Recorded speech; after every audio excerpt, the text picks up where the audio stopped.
Pilu bayi 3,5 bulan diduga dicabuli sang kakek, sang ibu diselingkuhi suami saat hamil.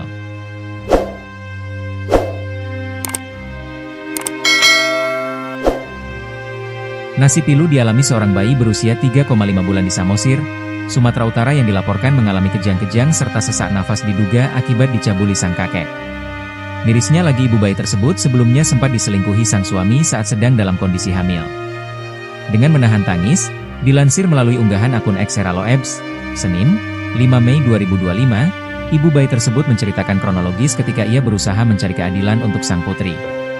Tak hanya kejang dan sesak nafas, ibu bayi tersebut juga mencurigai organ vital putrinya tersebut mengalami robek akibat ulah sang kakek.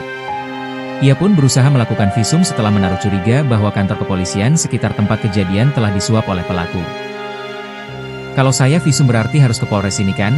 Padahal kan TKP-nya ada di Ambarita, Samosir kan? Harusnya kan ke polisi setempat nanti dibilang Polres ini kan? Padahal Polsek setempat kan udah disuap macam mana bu?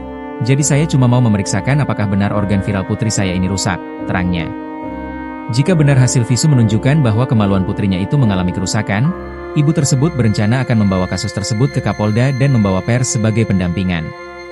Tak hanya menelan pil pahit lantaran nasib putrinya yang masih sangat kecil, ibu tersebut juga mengungkap peristiwa memilukan ketika ia masih dalam kondisi hamil.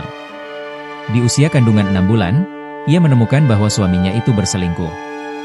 Pas hamil 6 bulan suami saya selingkuh, ya Allah penderitaanku, ini, bayi, lebih menderita, ngeri labu nangisnya itu sampai kejang-kejang, nafasnya sesak, bebernya pilu.